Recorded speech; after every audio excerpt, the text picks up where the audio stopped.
Hello dear student, welcome to Clifford classes. আমি শালিনী সাহা। আজকের এপিসোডে আমরা খুব গুরুত্বপূর্ণ একটি বিষয় নিয়ে আলোচনা করব। রবীন্দ্র মুক্ত বিদ্যালয়ের, আমরা যথারীতি জানি যে রবীন্দ্র মুক্ত বিদ্যালয়ের মাধ্যমিকের ইতিহাস এর সিলেবাস চেঞ্জ হয়েছে। আজকের এই পর্বে আমরা সেই বিষয় নিয়েই আলোচনা করব, যে সিলেবাস কি চেঞ্জ হয়েছে সেই বিষয় নিয়ে পুরো চ্যাপ্টারের সম্পর্কে আজকে আমরা অবগত হব। So let's start.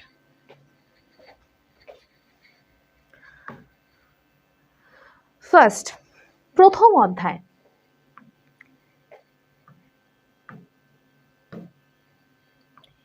এই প্রথম অধ্যায়তে আছে হচ্ছে প্রাক কথন, ফিরে দেখা, ঐতিহ্য এবং পরম্পরা। সাম্রাজ্যের পর্ব, তিন সাম্রাজ্যের উত্থান, উত্তর ভারত খ্রিস্টীয় 8 থেকে 10 শতক পর্যন্ত। খ্রিস্টীয় 8 থেকে 10 শতক, এই যে উত্তর ভারতে যা যা ডাইনেস্ট্রিজ গুলো ছিল, এই ডাইনেস্ট্রিজ গুলো আমরা যে সময় কিছুটা জানবো হচ্ছে আমরা নবাবী আমল জানবো। নবাবী আমল শুরু হচ্ছে হালকা হালকা ভাবে, বা যে সময় উত্থানটা শুরু হচ্ছে এই সময়, এই চ্যাপ্টারটা আমরা মূল্য এখান থেকে জানবো। সুকুমারী শিল্প, নবাবী আমলের বাংলা। নবাবের আমলে আমরা সবাই জানি নবাব আমাদের ছিল সিরাজউদ্দৌলা, আলীবর্দী খান। এনাদের সময়কালে বা এমএলডি হুসেন শাহী, ইলিয়াস শাহী বংশের আমলেও কিন্তু এই বাংলাতে বহু ধরনের শিল্প বা শিল্পের সাথে যে বিভিন্ন মন্দির উত্থান হয়েছে, এই চ্যাপ্টারে কিন্তু আমরা সেটা জানবো। এছাড়া বাংলার ইতিহাস, বাংলার ইতিহাস বলতে পাল, সেন, এই সমস্ত কিছু এই চ্যাপ্টারগুলোতে, মূলত নবাবী আমলটা এই চ্যাপ্টারে কিন্তু কভার হওয়ার আছে। সেকেন্ড চ্যাপ্টারে আছে হচ্ছে প্রাক ঔপনিবেশিক বাংলা 1756। একদম কনসেন্ট্রেটেড 1756 রাখে। 1756 কি হয়েছিল? পলাশির যুদ্ধ। পলাশির যুদ্ধে হওয়ার আগে যে সমস্ত নবাবেরা বাংলার মাসনাতে ছিলেন তাদেরকে নিয়ে এই পর্বে আলোচনা হবে। সেকেন্ড চ্যাপ্টারটা হচ্ছে কি 1757 থেকে 1857, মানে আফটার পলাশির যুদ্ধ, এবং 1857 হচ্ছে সিপাহী বিদ্রোহ। এই গোটা 100 বছর অবধি যে বাংলার ইতিহাস, এই বাংলার ইতিহাস এই সময় হবে। এরপরে পলাশির যুদ্ধের পর, পলাশির যুদ্ধ কি 1857, মানে সিপাহী বিদ্রোহের পর, সিপাহী বিদ্রোহ থেকে 1947 স্বাধীনতা, পরবর্তী যে 90 বছর, মানে 90 বছর অলমোস্ট ধরতে পারি, এই 90 বছরের ইতিহাস, বাংলার ইতিহাস এই চ্যাপ্টারে থাকবে। এবং 1948, মানে আফটার স্বাধীনতার পর কর্পোরেট বাংলার ইতিহাস। অর্থাৎ আমরা এই চ্যাপ্টারটাতে কি জানবো? 1756 আগের ইতিহাস, পলাশির যুদ্ধের পর, মানে 1756 পর থেকে সিপাহী বিদ্রোহ পর্যন্ত একটা পার্ট। থার্ড পার্টে আসছে কি 1858 থেকে 1947, মানে সিপাহী বিদ্রোহ থেকে স্বাধীনতা পর্যন্ত একটা, এবং ফাইনালি 1848 স্বাধীনতার প্রেক্ষাপটে যে বাংলা, সেই অবস্থান আমরা এই মূলত চ্যাপ্টারে জানবো।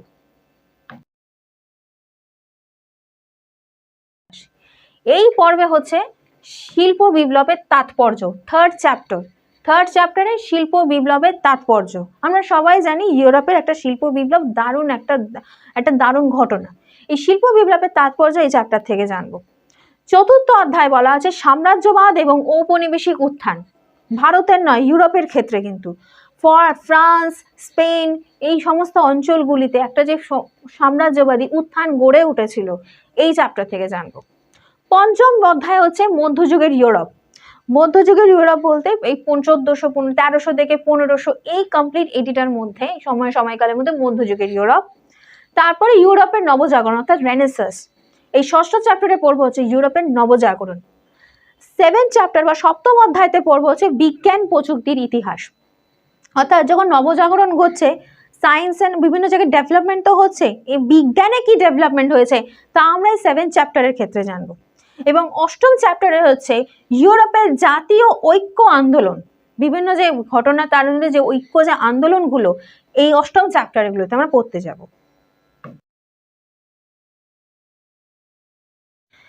এই অধ্যায়তে বলা আছে শিল্প বিপ্লব, ঔপনিবেশিক ভারত সাম্রাজ্য, যেখানে তার এই ছোট ছোট সাব পয়েন্টস গুলোতে কি কি বলা আছে দেখি।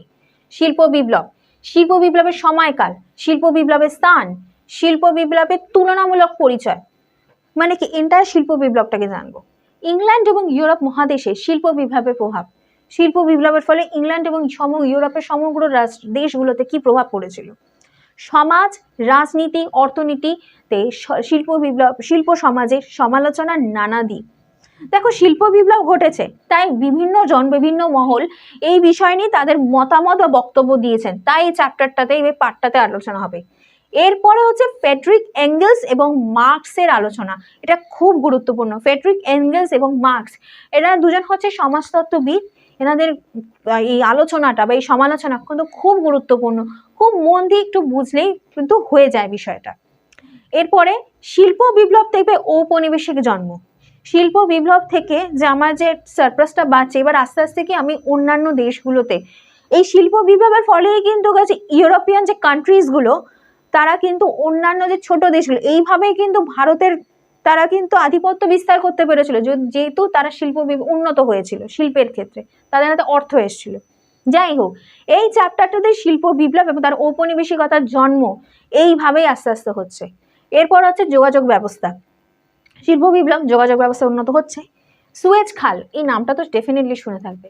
সুয়েজ খাল নিয়েও কিন্তু অনেক বিতর্ক আছে এই চ্যাপ্টারে, সেটা তোমরা জানবে। টেলিগ্রাফ ব্যবস্থা, সাম্রাজ্যবাদ যেতে যোগাযোগ ব্যবস্থার মধ্যে সুয়েজ খাল, দেখো একটা খাল এবং টেলিগ্রাফ ব্যবস্থা কিন্তু খুব ইম্পর্টেন্ট, যেটা এই যোগাযোগ ব্যবস্থার উন্নয়নের ক্ষেত্রে আমরা জানবো। এরপরে হচ্ছে সাম্রাজ্যবাদী শক্তির সংঘাত, প্রথম বিশ্বযুদ্ধ। আমরা সকলেই জানি প্রথম বিশ্বযুদ্ধের সময়কাল 1914 থেকে 1918।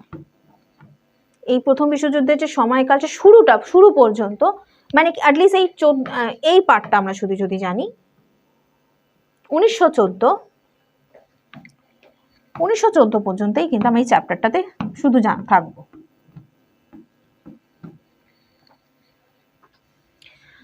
আশা করি এটা বোঝা গেছে। এরপরে দশম চ্যাপ্টার হচ্ছে কি ফরাসি বিপ্লব এবং তার প্রভাব। ফরাসি বিপ্লবের ভিতরে এবার কি কি বিষয়গুলো পড়বে দেখো। অভ্যন্তরীণ সংকট ও বৈদেশিক আক্রমণের মুখে ফরাসি বিপ্লব, বাস্তিল দুর্গের পতন। বাস্তিল দুর্গ আমরা সবাই জানি। এই যে ফরাসি বিপ্লবটা ঘটছে, নেপোলিয়নের আমরা নাম জানি, লুইদের বিভিন্ন চতুর্দশ লুই, তৃতীয় ত্রয়োদশ লুই, নেপোলিয়ন, এনাদের নাম আশা করি তোমরা জানো। এই চ্যাপ্টারগুলিতে এই যে ফরাসির কেন্দ্রতে এইগুলোতেই পড়া হবে। তাতে কি বলছে, অভ্যন্তরীণ সংকট মানে কি রাজাদের মধ্যে যে দ্বন্দ্ব, রাজনৈতিক দ্বন্দ্ব, এইগুলো এই সময় ফুটে আসছে, এবং এই দ্বন্দ্বের কারণে যে পারিপার্শ্বিক দেশগুলো যে বৈদেশিক আক্রমণ ঘটছে তাই চ্যাপ্টারে হবে। মুখে ফরাসি বিপ্লব, বাস্তিল দুর্গ ফ্রান্সের একটা অন্যতম সেই সময়কার দুর্গ ছিল। আমরা বিভিন্ন ছোটবেলা গল্পগুলোতে এটা পড়ে থেকেছিলাম যে বাস্তিল দুর্গ হচ্ছে অত্যন্ত একটা কঠিন জায়গা। যাই হোক, এই সম্পর্কে মানে পড়বো যে বাস্তিল দুর্গ কিভাবে পতন হলো। বিপ্লবের পূর্ববর্তী ফরাসির সমাজ কাঠামো এবং দৈব রাজতন্ত্রের ধারণা। এই যে দৈব রাজতন্ত্রের ধারণা, এটা ব্যাপারটা কি? দৈব রাজতন্ত্রের ব্যাপারটা হচ্ছে যে শুধু রাজতন্ত্র নয়, মানে যে রাজা যে ওই সময় বসবেন, যে সময় সিটে বসছেন, যে পাওয়ারে বসছেন, বা তিনি সেই সময় রাজা হচ্ছেন, তাকে সমাজের সামনে বা জনগণের সামনে এইভাবে হাইলাইট করা হচ্ছে বা তাকে তুলে ধরা হচ্ছে যে তিনি দেবতাদের দ্বারা নির্বাচিত, জনগণদের দ্বারা নয়। তখন তো গণভোট ছিল না, তখন সবই ছিল হচ্ছে কি মানে পরম্পরা, একজন যে বংশের রাজা সেই বংশের ছেলে এই বংশের রাজা, এবং বলা হচ্ছে যে তারা ঈশ্বরের দ্বারা নির্বাচিত, যেখানে আমরা পোপেদের ভূমিকা অনেক ক্ষেত্রে পেতে পারি।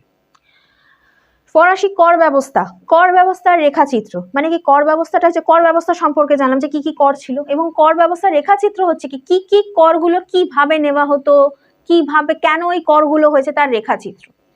বৈপ্লবিক চিন্তা ধারণা ও ফরাসি দার্শনিক। এবার যে ফরাসি দার্শনিকদের যে বিষয়বস্তু বা চিন্তাধারা, কিন্তু বিভিন্ন দার্শনিকদের নাম কি সেটা তো জানবো। কারা কারা দার্শনিক বিষয়বস্তু বা দার্শনিক চিন্তাধারা তৈরি করছেন, তারা কারা, খুব important. Rousseau, Voltaire, Montesquieu, tennis. কোটের শপথ আলাদা, টনেস কোটের শপথ, মানে এই তিনজন, রুসো, ভলতেয়ার, মন্তেস্কু, এনারা তিনজন হচ্ছে তৎকালীন সময়কার, মানে এই যে সময়কালের কথা বলছি, তিনি হচ্ছে অন্যতম মানে দার্শনিক চিন্তাবিদ।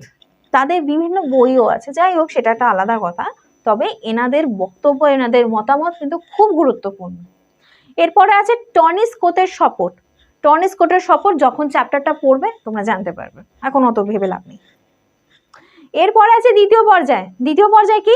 রাজার ভার্সাই গমন, ভার্সাই মানে একটি জায়গাটি কমন, এবং তার প্রত্যাবর্তন। ফরাসি সমাজের নিচুতলার মানুষের সঙ্গে ফরাসি বিপ্লবের সংযোগ। দেখো সমাজে বিপ্লব ঘটলে যেটা বলছে, সমাজে উচ্চতলা মানুষের তো মধ্যে ঘটছে উচ্চতলা বা মধ্যবিত্ত, নিচুতলার মানুষ এই ফরাসি বিপ্লবে এলো কিভাবে, তার এইখানে এই চ্যাপ্টারটাতে বলা হবে। সাকুলত, এটা একটা কনসেপ্ট, এটাও জানবো। বিপ্লবের শহুরে এবং গ্রাম্য দরিদ্র জনতার অংশগ্রহণ, এই যে বিপ্লবটা ঘটছে এটা তার অংশগ্রহণ। তারপর আছে ফরাসি বিপ্লব ও নারীদের ভূমিকা, এবং ফাইনালি হচ্ছে মানুষ এবং নাগরিকদের অধিকার ঘোষণা। এই যে এতদিন এখানে ছিল যে দৈব রাজতন্ত্র, দৈব রাজতন্ত্র মানে কি, কেউ তো রাজাদেরকে তো নির্বাচন করতে পারতো না, রাজারা নির্বাচন করতো, রাজারা নিজের মতন স্বেচ্ছাচারে তারা কর গ্রহণ করতো, অত্যাচারী যেরকম একটা ব্যাপার ছিল। এই কনসেপ্টেই কিন্তু ফরাসি বিপ্লবটা উঠে আসে। এবং এই ফাইনাল চ্যাপ্টারে কি আছে, মানুষ এবং নাগরিক তাদের যে অধিকার, এই অধিকার নিয়েই কিন্তু এই লাস্ট এই পার্টটাতে এই পয়েন্টটাতে বলা হবে। এই পুরোটা হচ্ছে দশম চ্যাপ্টার। ও এছাড়া আরো আছে যে জনচেতনার গুজব প্রভাব। দেখো কোনো না কিছু তো গুজব, তো একটা তো কিছু রিউমার ঘটবে, সেটা প্রভাব। এরপরে আছে ফরাসি বিপ্লব, বিপ্লবের আদর্শ, বৃহত্তর প্রভাব। ফরাসি বিপ্লবের যে একটা প্রভাব পড়ছে তার বৃহত্তর স্বার্থে, মানে কি একটা পজিটিভ ওয়েতে একটা যে বৃহত্তর প্রভাব সেটা দেখা যাচ্ছে। নতুন ফরাসি সংবিধান, এই যে আগের যে স্লাইডটাতে পড়ানো হয়েছিল যে মানুষ এবং তার মানুষ বা নাগরিকদের অধিকার, সেই স্বার্থেই দেখো আস্তে আস্তে তৈরি হবে নতুন ফরাসি সংবিধান। সামন্ততন্ত্রের বিলোপ, সামন্ততন্ত্র কি যখন এই চ্যাপ্টারটা পড়বো তখন জানবো, তবে ইউরোপের ক্ষেত্রে এই সামন্ততন্ত্র খুব ইম্পর্টেন্ট একটা জায়গা। তবে এই ফরাসি বিপ্লবের সময় থেকেই সামন্ততন্ত্রের বিলোপটা ঘটছে। এছাড়া কি আছে, নাগরিকদের গণতান্ত্রিক অধিকার ঘোষণা, বুঝতেই পারছো যেটা ছিল এতদিন জৈব রাজতন্ত্র, আগে যেটা স্লাইডে ছিল, এবারে কি হচ্ছে দৈব রাজতন্ত্র বাদ দাও, এবার নাগরিক যে ডিমান্ড সেইগুলো এবার এই চ্যাপ্টারে বলা হবে। ফরাসি বিপ্লবের ফলাফল, যাই হোক রেজাল্ট এই ফরাসি বিপ্লবে থাকবে। সন্ত্রাসের শাসন, কিছুদিন ছিল একটা সন্ত্রাসের শাসন, বিষয়টা কি সেটা চ্যাপ্টারেই আমরা পড়ে জানবো। তারপর হচ্ছে ডায়ার্কি শাসন, নেপোলিয়ান প্রণয়ন, নেপোলিয়ান সাম্রাজ্যের সঙ্গে ফরাসি বিপ্লবের আদর্শ সংঘাত। নেপোলিয়ান সাম্রাজ্য একটা আলাদা ছিল, কিন্তু ফরাসি বিপ্লবের একটা আদর্শ, সেটা একটা সংঘাত বাদে, সেই একটা চ্যাপ্টার। নেপোলিয়ানের সাম্রাজ্য বিস্তার, নেপোলিয়ান হচ্ছে খুব গুরুত্বপূর্ণ এই ফরাসি বিপ্লব বা এই ফ্রান্সের ইতিহাসের ক্ষেত্রে বা ইউরোপিয়ান হিস্ট্রির ক্ষেত্রেও বলবো। সামাজিক কার্যকলাপের সঙ্গে সাম্য মৈত্রী স্বাধীনতার আদর্শ বিরোধ। নেপোলিয়ানের সাম্রাজ্য এবং জাতীয়তাবাদ আদর্শের পরস্পর অবস্থান। নেপোলিয়ানের সাম্রাজ্য হচ্ছে সেই সময়কে জাতীয়তাবাদের আদর্শ, একসাথে দুটো থাকছে, কিভাবে সেটা ওখানে হবে। নেপোলিয়ান ও জাতীয়তাবাদ, নেপোলিয়ান সাম্রাজ্য এবং বিজয়ের অভিযান, নেপোলিয়ানের তার সাম্রাজ্য বিস্তার সেই সম্পর্কে হবে। মহাদেশীয় ব্যবস্থা, নেপোলিয়ানের বিরোধিতা, ফরাসি বিপ্লবের ফলাফল, তারপর প্রগতিশীল সমাজ। ফরাসি বিপ্লবের একটা প্রভাব ভারতবর্ষেও পড়ে, কিভাবে পড়ে তাই এই চ্যাপ্টারটা জানবো, কি ভারতবর্ষের প্রভাব। এবং সময় সরণি, সময় সরণি মানে আছে এই যে সমস্ত ঘটনাগুলো, এই আগের স্লাইডের এই ঘটনাগুলো এবং এই সমস্ত ঘটনাগুলো কখন কখন কি ঘটছে, এই সমস্ত ইভেন্টসগুলো পুরো একদম chronological wise date to time দিয়ে দেওয়া থাকবে এই লাস্ট বিষয়টাতে। ফাইনাল হচ্ছে এরপরে কি একাদশ চ্যাপ্টার, রুশ বিপ্লব। একে তো বললাম ফরাসি বিপ্লব, এবার পড়বো হচ্ছে রুশ বিপ্লব। রুশ বিপ্লব এবং তার প্রভাব। এই চ্যাপ্টারটাতে কি কি সাবপয়েন্টস গুলো আছে তাহলে দেখে নি। সূচনা, একটা সূচনা ইন্ট্রোডাক্টরি থাকবে। জারতন্ত্রের স্বৈরচারিতা, জারতন্ত্র বিষয়টা যখন চ্যাপ্টার করবো নিশ্চয়ই জানবো, কিন্তু তাদের যে স্বৈরাচারী অত্যাচার, তারা স্বৈরাচারী হয়ে পড়েছেন, কোনো নিয়মের বালাই না রেখে তারা নিজেদের মতন করে শাসন করছেন, এই হচ্ছে কি জারতন্ত্রের স্বৈরচারিতা। জার দ্বিতীয় নিকোলাসের শাসন খুব গুরুত্বপূর্ণ। বিভিন্ন জনজাতির কোষীকরণ, এটাও জানবো। কৃষকদের অবস্থা, অর্থাৎ এই জারতন্ত্রের স্বৈরাচারীর ফলে যে কৃষকদের কি অবস্থা সেটা, শ্রমিক শ্রেণীর অবস্থা। নারদনিক আন্দোলন, সাহিত্য এবং দর্শনের ভূমিকা এই জারতন্ত্রের পক্ষে বা এই রুশ বিপ্লবের ক্ষেত্রে। প্রথম বিশ্বযুদ্ধ প্রত্যক্ষ কারণ, প্রথম বিশ্বযুদ্ধ শুরু হয়ে যাচ্ছে সময়কাল আমরা প্রত্যেকেই জানি। বলশেভিক দলের দাবি সমূহ, বলশেভিক দল দাবি রাখছেন। পরবর্তী পদক্ষেপ নভেম্বর বিপ্লব, জুলাইয়ের প্রতিবাদ, টটস্কির নেতৃত্ব, প্রত্যেকটা গুরুত্বপূর্ণ। টটস্কির নেতৃত্ব, টটস্কি খুব গুরুত্বপূর্ণ একজন লোক ছিলেন। এছাড়া রুশ বিপ্লবের সাফল্যের কারণ, রাশিয়ার নতুন সরকার ও বিশ্বযুদ্ধ, সন্ধি শর্তাবলীর মূল্যায়ন, লেনিন, এই নামটা তো শুনেই থাকবে সবাই, লেনিন এবং তার চিন্তাধারা, বলশেভিক সরকারের পদক্ষেপ, লেনিনের নতুন অর্থনৈতিক এবং নতুন অর্থনৈতিক নীতির স্বরূপ। লেনিন তিনি ছিলেন একজন সমাজবাদী, বা যেরকম মার্কস, এরকম ফরাসের ক্ষেত্রে আমরা মার্কস, ফ্রেডরিক এঞ্জেলের নাম শুনেছি, রুশ বিপ্লবের ক্ষেত্রে নাম শুনবো আমরা লেনিনের। দ্বাদশ অধ্যায় হচ্ছে দ্বিতীয় বিশ্বযুদ্ধ। দ্বিতীয় বিশ্বযুদ্ধের প্রেক্ষাপট খুব কঠিন, অনেকটা সময় পরে এই বিশ্বযুদ্ধটা হচ্ছে।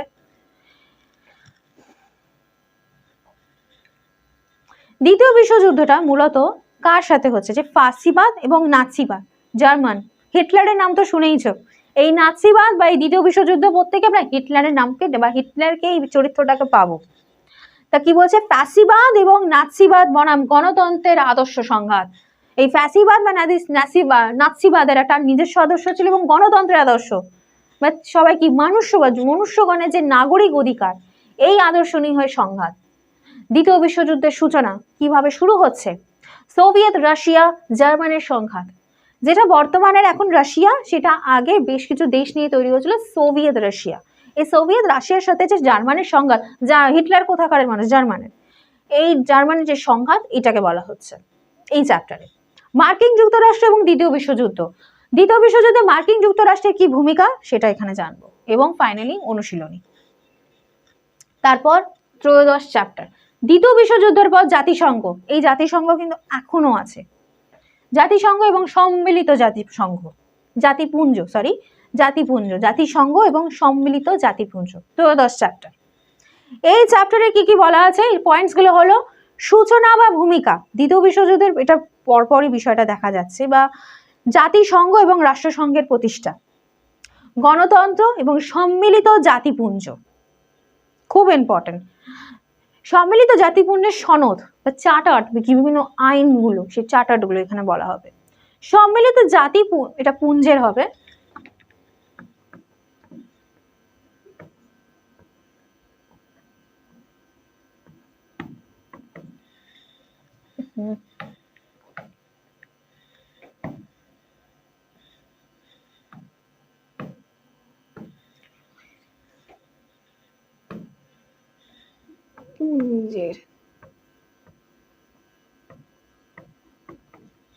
সম্মিলিত জাতিপুঞ্জের গঠনতন্ত্র। এই যে সম্মিলিত জাতিপুঞ্জ যে কিভাবে গঠন হচ্ছে সেটা। সম্মিলিত জাতিপুঞ্জ সনদ মানে হচ্ছে অ্যাক্ট বা আইন। সনদের 2 নম্বর ধারা অনুযায়ী 7টি মৌলিক নীতি, বিভিন্ন অ্যাক্ট, তার মধ্যে কি অ্যাক্ট হচ্ছে 2 নম্বর অ্যাক্ট, তার 7টা মৌলিক নীতি এই চ্যাপ্টারে বলা হবে, এবং প্রশ্নাবলী অনুশীলনী, এই চ্যাপ্টারের যে সমস্ত কোয়েশ্চেন্স আনসার। তাহলে এইটা হলো হচ্ছে ত্রয়োদশ চ্যাপ্টার। চতুর্দশ চ্যাপ্টার, ঔপনিবেশিক শাসন এবং ঔপনিবেশিক অর্থনীতি, অরণ্য। মানে কি ঔপনিবেশিক অর্থনীতিকে কেন্দ্র করে, মানে মূলত বিষয়টা, কনসেপ্টটা কি কার উপরে কেন্দ্র করে, অরণ্য। এখানে কি বলা আছে, বন ধ্বংস, কারণ চাষাবাদ আবাদি ক্ষেত্র, বনকে যত কেটে চাষ ক্ষেত্রে ওটাকে চাষের জন্য বানা হবে, তার মানে কি প্রোডাকশন বৃদ্ধি পাচ্ছে, এই প্রোডাকশনের জন্য কি অর্থনীতিও বৃদ্ধি পাবে, এই চ্যাপ্টারে সেটাকে বলা হবে। এবারে কি হবে, বনের বাণিজ্যিক ব্যবহার, বন থেকে যে সমস্ত, আবার কি বন থেকেও যে সমস্ত জিনিসপত্র পাওয়া যায় সেগুলো তার বাণিজ্যিক ব্যবহার, বন আইন বনাম চাষাবাদ, বন জীবন ও শিকার জীবন, এটা একটা পয়েন্ট, বা এটাও একটা খুব গুরুত্বপূর্ণ একটা জায়গা। বন জীবনে বিদ্রোহ বা বনবাসীদের বিদ্রোহ।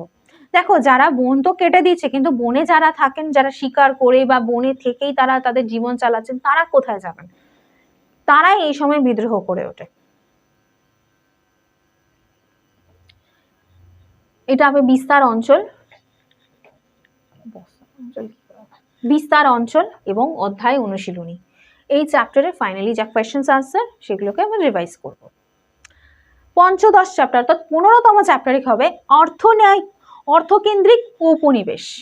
অর্থকেন্দ্রিক উপনিবেশ, এখানে বলা আছে পশুচারক সমাজ এবং আধুনিক বিশ্ব। মানে কি, এক পশুচারক সমাজ এতদিন পশুপালন করে এবং আধুনিক বিশ্ব চাষাবাদ করে, ব্যবসা বাণিজ্য, চাষাবাদ প্রোডাকশন বাড়িয়ে ব্যবসা বাণিজ্য বৃদ্ধি করে যেভাবে আমরা আধুনিক সমাজ, এটার একটা যে দ্বন্দ্ব এখানে দেখা যাবে। এখানে ইংল্যান্ড এবং তার আধুনিক কৃষি ব্যবস্থার পত্তন, পত্তন মানে সূচনা, পত্তন কিভাবে হচ্ছে আধুনিক কৃষি ব্যবস্থা ইংল্যান্ডে সেটা বলা হবে। খাদ্যদ্রব্যের চাহিদা, খাদ্য মানে বেশি হচ্ছে, প্রোডাক্ট বাড়বে তো চাহিদাও বাড়বে। এবং ফাইনালি এই চ্যাপ্টারের অনুশীলনী। 16তম চ্যাপ্টার, ষোড়শ অধ্যায় বি উপনিবেশীকরণ। বি উপনিবেশীকরণ, উপনিবেশ হচ্ছে একজনকে কেন্দ্র করে, একটা পাওয়ারকে কেন্দ্র করে একটা বড় জায়গায় থাকবে। কিন্তু বি উপনিবেশীকরণ এই সময় কি হচ্ছে, ছোট ছোট তাদের উপনিবেশটা ছোট ছোট ভাগ হয়ে যাচ্ছে। কি ভাগ হচ্ছে, কেন ভাগ হচ্ছে, এইগুলো তার সাব পয়েন্ট যখন পড়বো ডেফিনেটলি আমরা জানবো। বি উপনিবেশীকরণটা কি, পাওয়ারের যে ভাগ হচ্ছে, উপনিবেশ একটা একত্রিত শক্তি ছিল, পরবর্তীকালে যে ভাগ হচ্ছে যে জিনিসটা কি, কনসেপ্টটা এখানে আমরা জানবো। বি ঔপনিবেশিকরণ কি? বি ঔপনিবেশিকরণের আর্থ সামাজিক রাজনৈতিক প্রতিক্রিয়া এবং জাত গঠন। বি উপনিবেশিকরণের আর্থ সামাজিক দিক মানে এটা অর্থনৈতিক সামাজিক, তার তো প্রত্যেক দিকে প্রভাব পড়ছে, রাজনৈতিক প্রভাবও পড়ছে, সেটা এখানে জানবো। আলজেরিয়া, আলজেরিয়া একটা জায়গার নাম আমরা জানি। আলজেরিয়াতে ফরাসি উপনিবেশ প্রতিষ্ঠা, বোঝা গেল আশা করি। আলজেরিয়ার মুক্তি আন্দোলনের সূত্রপাত, ত্রিপল কর্মসূচি, জাতীয়তাবাদী আন্দোলনের অন্তর্দ্বন্দ্ব এবং স্বাধীনতা লাভ। আলজেরিয়ার বি উপনিবেশিকরণ, বি উপনিবেশিকরণ সূত্রে আলজেরিয়ার অন্তর্দ্বন্দ্ব, আলজেরিয়ার দুরাবস্থা, মার্চ ঘোষণা, আলজেরিয়ার সমাজতন্ত্র, আলজেরিয়ার গণ রাজনৈতিক প্রজাতন্ত্র গঠন, আহমেদ ক্যান বোলার শাসনতন্ত্র, আহমেদ ক্যান বোলার যে নেতার নাম, এই আহমেদ ক্যান বোলারের শাসনতন্ত্রের নাম। তার সময়কাল হচ্ছে কি, তিনি কতটা অবধি সময় শাসন করেছেন, 1962 থেকে 1965 পর্যন্ত, 1962 থেকে 1965 পর্যন্ত তার যে শাসনকাল। বুমিদিয়ানের শাসনকাল, চাঁদলি বেনাজোদের শাসনকাল। 12 স্প্রিং প্রতিবাদী আন্দোলন, মৌলবাদী সক্রিয়তা। এগুলো যখনই বিষয়টা পড়বে, এখনই পড়লে যে জাস্ট এগুলো ইন্ট্রোডাকশন পড়লেই বিষয়টা বোঝা যাবে, যে তোমাদের কাছে যখন কনসেপ্টটা ক্লিয়ার হবে এগুলো কি, কারণ বোঝাতে গেলেও তোমরা কেউই বুঝবে না। অর্থনৈতিক সংকট, রাষ্ট্রীয় বিশৃঙ্খলা, সরকারি দমন নীতি, নতুন সংবিধানের ভূমিকা, ইসলামীয় মুক্তি মঞ্চ, বেনেজেদের মোকাবিলা, ইসলামীয় মুক্তি মঞ্চের নির্বাচন জয়ী, জরুরি অবস্থা ঘোষণা এবং 90-এর দশকে আলজেরিয়া যেখানে আছে লামিয়ান জেরুয়াল এবং বুতেফিকারের শাসনকাল। এই পুরোটাই হচ্ছে এই ষোড়শ চ্যাপ্টার, মূলত আলজেরিয়াকে এবং আলজেরিয়ার বি উপনিবেশিকরণকে কেন্দ্র করে এই চ্যাপ্টারটা। এরপরে আমরা যে চ্যাপ্টারটা পড়বো সেটা কমপ্লিটলি একটা আধুনিক বিশ্বে চলে আসবো, যেখানে এবার কি জানবো, বিশ্বায়ন এবং রাজনীতি। বুতেফিকারের শাসনকাল, যেটা আগের চ্যাপ্টারেই ছিল, এখানে জানবো। এরপর ইন্দোনেশিয়ার শাসনকাল, ইন্দোনেশিয়ার জাতীয়তাবাদী আন্দোলন, বুতেফিকারের শাসনকাল, ইন্দোনেশিয়া জাতীয়তাবাদী আন্দোলন, স্বাধীন ইন্দোনেশিয়া, গাইডেড ডেমোক্রেসি বা সুরক্ষিত গণতন্ত্র, গাইডেড ডেমোক্রেসি সুরক্ষিত গণতন্ত্র, তিমোর অভিযান, সুহাতো পতন,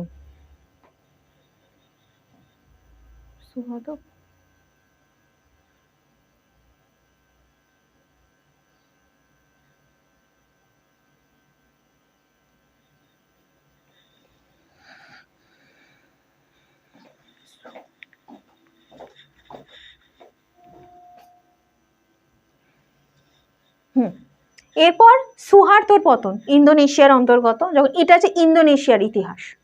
বাংলাদেশের মুক্তিযুদ্ধে ভারতের সাহায্য এবং ইন্দিরা গান্ধীর হস্তক্ষেপ, এই সময়ের ইতিহাস খুব জটিল কিন্তু সহজ, খুব একটা কঠিন কিছু নয়। তবে পাক ভারত যুদ্ধ, এটা হচ্ছে আফটার স্বাধীনতার পর 1947, অনেকটা টাইম পেরিয়ে যাওয়ার পরের ইতিহাস।